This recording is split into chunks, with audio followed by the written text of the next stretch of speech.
Like and subscribe to my channel and click the bell icon to get new video updates. The Hall of Fame is full of NFL treasures. That's how the merchandise gets to Canton. Manning, a shackled version of himself, was close to breaking Brett Favre's career record for passing yards, and there was a chance he would make it in Indianapolis against his former team.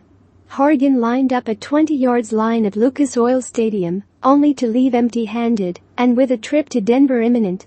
Manning snatched the record the following week. The game was suspended, it was celebrated, and Horgan approached Manning to take the 2 quarters later. The Hall of Famer quarterback was benched with a passer rating of 0.0 the next morning. Horgan left Denver with the keepsake he'd been chasing. A ball delivered within 48 hours of the game at the Hall of Fame in Canton, Ohio, was supported on a plastic cover for the public. The ball doesn't represent that single game, Horgan said at the time. It represents thousands and thousands of hours he put into his game, as a high school player, as a kid in Pee Wee football, for all the games he played in the pros, and for all the people and coaches he met worked together. The process of deciding which items to track and actually acquiring donated artifacts to keep in Canton is an arduous process that can stretch out over days, weeks, and even months, much like Horgan's trips to Manning's record ball. According to John Kendall, communication starts early.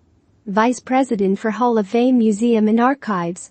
Kendall and the Hall of Fame Collections Committee have internal discussions about what might work for a big game, and then rely on relationships with the league, its teams, and its players to acquire items that represent the game as a whole, from pylons to artifacts at halftime shows. Every team works a little differently, but it's really about building relationships, not just throughout the season, but sometimes for years, to explain exactly what we're redoing and how we're redoing it, and why we do it, said Kendall. A big part of our mission is not only to honor the game's greatest, but also to preserve the game's history and promote its values. From Super Bowl 55 in Tampa, the Hall acquired items from the weekend's halftime show, including costumes of some of the dancers and choir members. From Super Bowl 47 in New Orleans, the Hall received a Bay-signed football that performed at halftime. Last year, Ronald Torbert's game-worn official jersey and yellow penalty flag were among about 30 artifacts the Hall acquired from Super Bowl 56. Finding the items is part of the fight. Acquiring them is another. The Hall of Fame is non-profit, so all items are donated, some temporarily, some permanently. Super Bowl items are typically loaned for 1 year. There are no payment negotiations with players and no legal haggling with teams.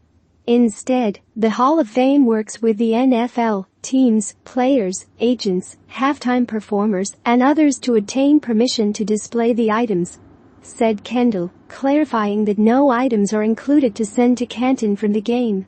Is there anything special and cool about his shoes? Does he wear a unique glove?